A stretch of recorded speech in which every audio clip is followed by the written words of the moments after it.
Então tá, vamos caminhar um pouco agora então, vamos para o quarto século, a igreja no quarto século. Agora nós estamos realmente avançando um pouco mais. A maioria das coisas que nós falamos até agora pegava sempre o segundo e o terceiro século meio junto.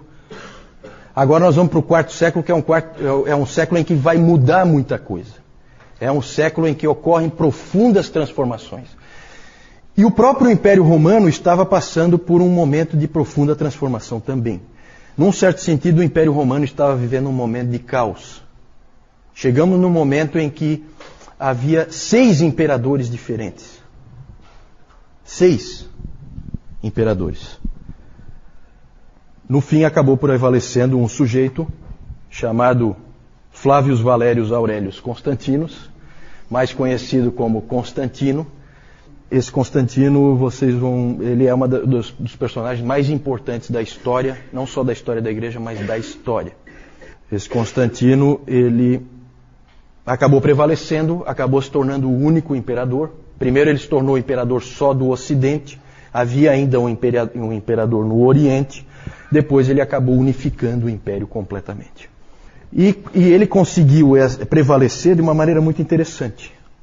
Ele ia enfrentar um inimigo dele, que era o Maxentius, que também estava querendo ser o único imperador, e aí haveria uma batalha no dia seguinte. E naquela noite, na véspera da batalha, ele teve uma visão, no sonho, em que ele viu no céu um símbolo, e uma voz disse para ele o seguinte: esse símbolo ele tinha as letras gregas Ki e Rho. Daqui a pouco eu vou mostrar o símbolo para vocês. E aí ele ouviu uma voz que disse assim: com este sinal vencerás. O que ele fez no dia seguinte, no dia da batalha? Ele acordou, botou a turma dele para trabalhar e colocou aquele símbolo em todos os escudos, em todas as bandeiras do exército dele. E aí, na famosa batalha da Ponte Milvio, é o nome da ponte onde a batalha ocorreu, nessa batalha ele realmente prevaleceu contra um exército muito maior do que o dele.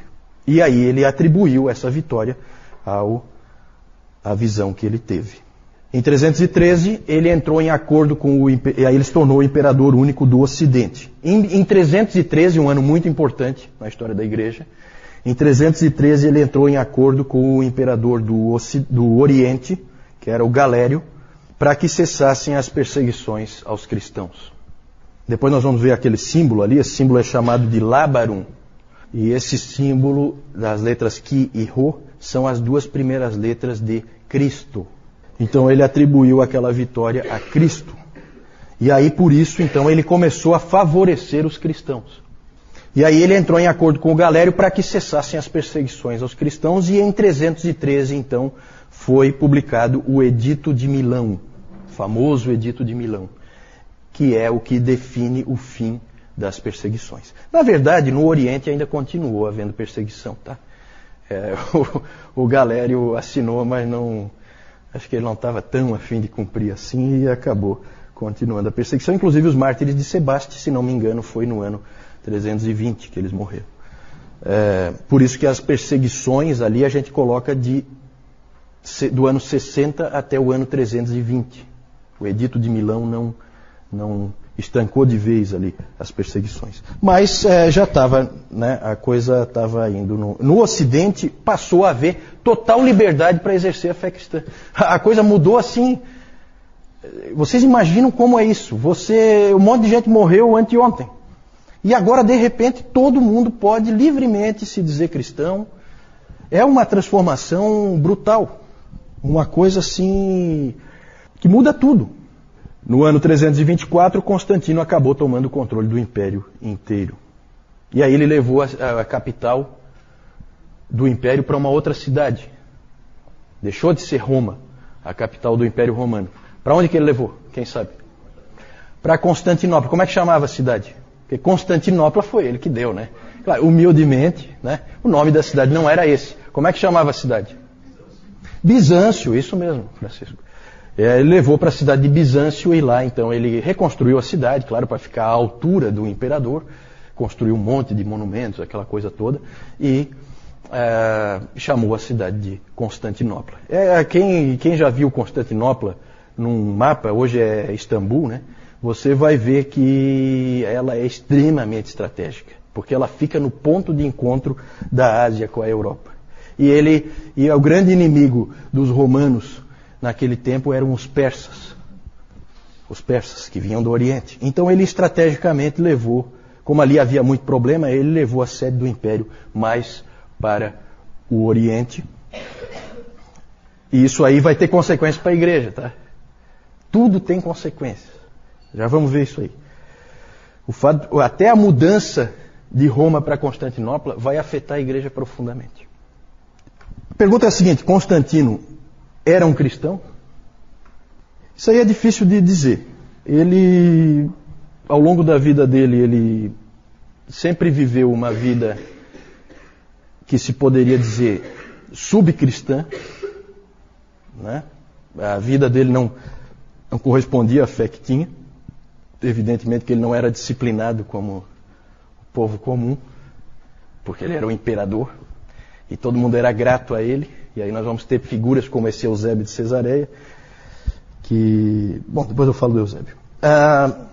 Mas ele sempre foi confuso no seu entendimento da fé. Ele dizia que Jesus Cristo tinha salvo ele dos seus pecados, mas ele sempre interferia na igreja. Quando ele dava um palpite, normalmente era errado. Então o entendimento dele era precário. Ele originalmente era um adorador do Deus Sol, como geralmente as tropas romanas eram. Então é difícil dizer. Ele na verdade nunca se batizou. Ele foi batizado só no ano da sua morte. Então deixaram para a última hora. Talvez também por causa daquele pensamento, sabendo que ele não vai cumprir nada mesmo. Então vamos deixar para lavar os pecados dele na última hora, quando ele não puder mais cometer. Eu acho que isso aí a igreja já tratou de fazer assim, porque viram que ele tratava os seus inimigos com extrema crueldade, não foi diferente dos outros, né? Só que agora os cristãos não são mais os inimigos. Então os cristãos escaparam, né? Uma coisa a gente pode dizer com certeza: se ele era cristão ou não, a gente não sabe direito. Mas uma coisa é clara: Constantino não somente tolerou a fé cristã, mas ele fez de tudo para fortalecê-la. Constantino auxiliou de todas as maneiras que ele podia a fé cristã. Algumas coisas que ele fez: ele livrou todos os oficiais das igrejas, os presbíteros, de qualquer tipo de trabalho. Eles passaram então a se dedicar somente à igreja. Passou a ser então a ideia do clero profissional. Eles passam a viver do fato de serem presbíteros. Uma coisa que ele trouxe e que continua vigente no Império Romano atual, né, porque o Império Romano parece que não acabou. Na verdade, nós continuamos com as mesmas coisas que foram implantadas pelos imperadores estão aí, como por exemplo nós aqui hoje. Foi ele que instituiu que o domingo, o dia do Senhor, é um dia livre. Ninguém deve trabalhar nesse dia. Se nós estamos aqui hoje, e a gente não precisa vir no canto do galo, né, Moisés? Senão nós teríamos que vir aqui 4 da manhã, na hora do banho de rio, né, João? Nós teríamos que estar aqui para o culto e depois nós íamos, cada um para o seu local de trabalho. As crianças iam para a escola e assim seria, não fosse esse sujeito. Isso continua vigente em todos os países que foram cristianizados, certo? Foi ele que implantou isso, com a sua autoridade, com o seu poder. Que mais? Ele começou a construir as grandes igrejas, as grandes catedrais. Então todas aquelas grandes igrejas, a ideia vem dele. Ele tinha poder para isso, tinha força para isso, tinha recursos para isso. E aí ele foi quem introduziu esse tipo de coisa. E na mesma época de Constantino viveu um sujeito importante, esse aí, Eusébio de Cesareia, também é considerado um pai da igreja. Lembram que eu já falei dele, porque foi ele que escreveu, ele é considerado o pai da história da igreja, porque ele escreveu o livro História Eclesiástica, que conta várias histórias lá dos cristãos primitivos. Dizia-se de Eusébio que ele era tão erudito que ele sabia tudo o que havia para se saber. Eu acho que é um pouquinho de exagero aí, mas ele certamente foi um teólogo também, e ele introduziu uma coisa que depois começou a se chamar de a teologia oficial. Porque ele pegou esse momento histórico E aí é o perigo de você interpretar a providência de Deus. É sempre perigoso. Porque aí fica na cabeça assim, olha só o que aconteceu, o imperador se converteu ao cristianismo. Quem é que esperava isso? Depois de anos e anos de perseguição, 250 anos de perseguição, o imperador se converte ao cristianismo. Quem é que podia esperar uma coisa assim? Deus está fazendo alguma coisa. É isso que passa na cabeça. Mas o que ele está fazendo? E aí você começa a interpretar. E aí eu falei no domingo passado aquela questão da dificuldade de você pegar a história da igreja, a dificuldade é interpretar o que está acontecendo. E o Eusébio resolveu interpretar. E olha como é que ele interpretou uma frase dele aqui. Constantino foi elevado por Deus para ser o vice-regente de Deus. Constantino é o representante de Deus na Terra. Por isso que o Eusébio é considerado naquela classificação de Niebuhr que eu mostrei no domingo passado, sobre a cultura, cristianismo e cultura, ele é considerado o que encaixa no Cristo da cultura. Por quê? Porque o Império Romano é o reino de Deus na Terra. É assim que ele pensava. Certo? Isso aí tem uma série de reflexos, tá? Claro que toda essa ideia, toda essa noção vai ser fortemente atacada depois por Agostinho no Cidade de Deus, no livro dele. Essa ideia de que é o reino de Deus na Terra, que é o Império Romano. Não, isso aí tudo ele vai derrubar. Mas o Eusébio veio com essa ideia aí. E aí, com Constantino, começa uma nova era na história da igreja que vai durar 1000 anos. A era de Constantino. Toda a influência dele vai se fazer sentir ao longo desse tempo. Começam a ocorrer coisas positivas. Na verdade, os valores cristãos começam a prevalecer no império. Aquela história de você jogar o filho fora, crime. Opa, não. Agora o império é cristão. Não existe, isso aí acabou. Jogar o filho ali na calçada, de jeito nenhum. Então, começou a haver esse tipo de coisa. Valores cristãos foram se impondo na sociedade.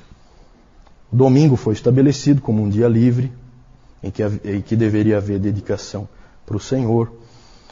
E é interessante, gente, uma coisa que eu já refleti bastante sobre isso, porque o David Calhoun ele levanta isso aí, e é realmente interessante. O que aconteceu nesses primeiros 500 anos é que você veio de uma sociedade totalmente pagã, um mundo, vamos falar de mundo, né?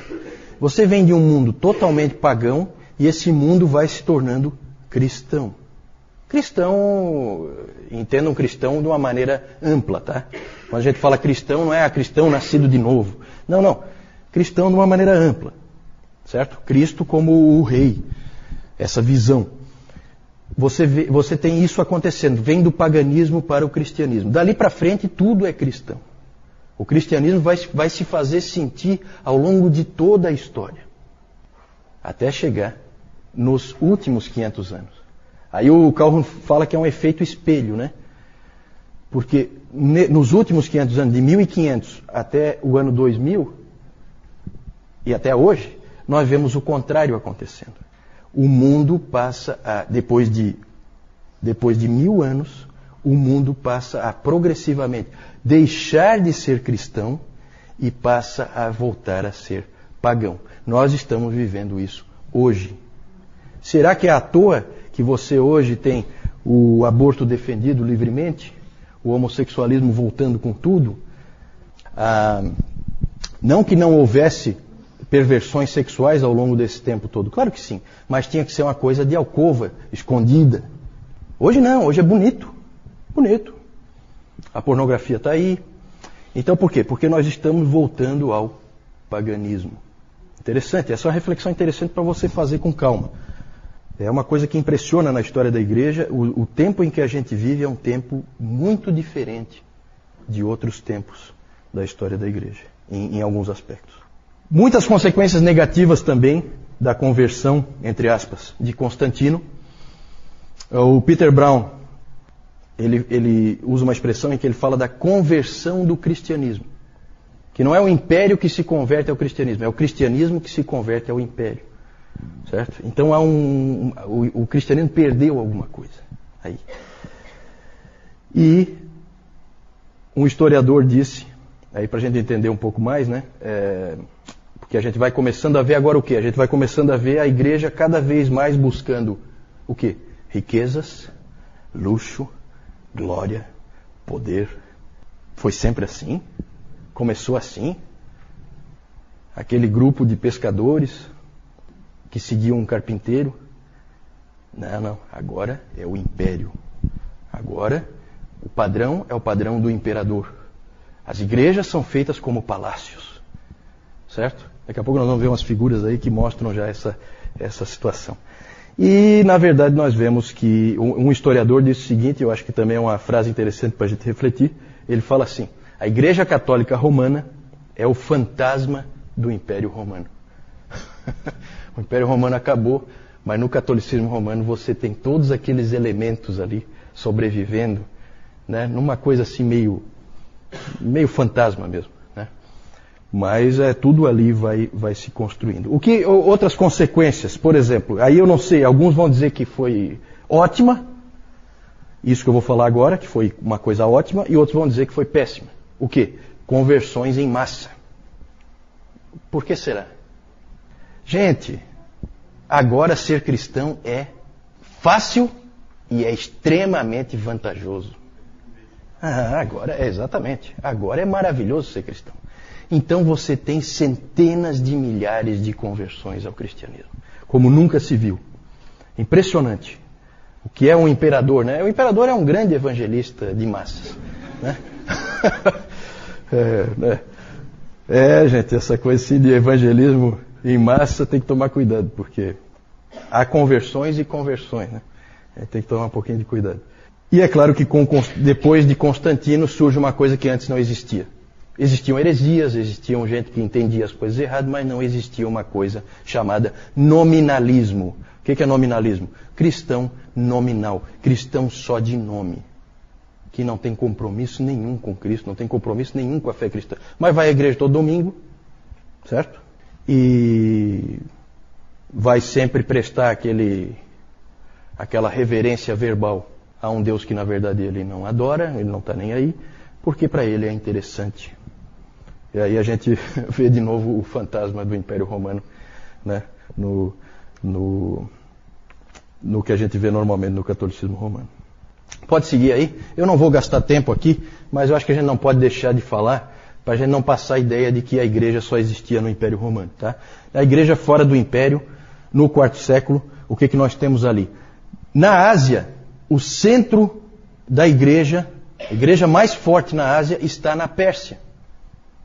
Existia uma igreja forte, fora do Império Romano, lá na Pérsia.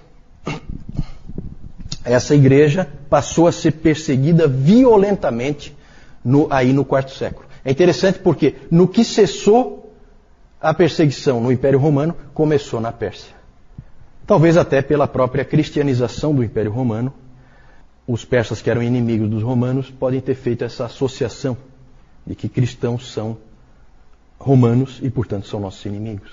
E aí houve uma das maiores, talvez a maior perseguição que já ocorreu em massa, né, perseguição em massa da história da igreja. Existem estimativas de que 190 mil cristãos persas tenham sido mortos nessa grande perseguição no quarto século na Pérsia. Isso é bem mais do que todos os mortos nos 250 anos de perseguição no Império Romano. E o interessante é que esses cristãos ali da Pérsia normalmente foram bem mais fiéis do que os cristãos lá do Império Romano. Eles apostataram muito menos, foram muito mais fiéis, na média. Claro que a gente conhece poucas histórias, porque nós temos registros, principalmente, do Império Romano. De novo, aquela seletividade, a gente só consegue contar o que a gente tem, e o que a gente não tem é um problema.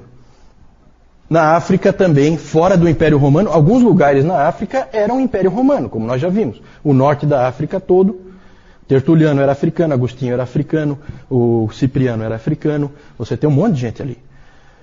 Então todo o norte da África ali é Império Romano. O Egito é Império Romano.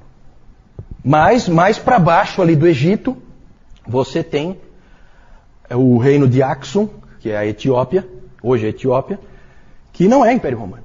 E você tem mais para baixo ainda, mais a sul, você tem a Núbia, que hoje é o Sudão, aquela região ali onde é o Sudão.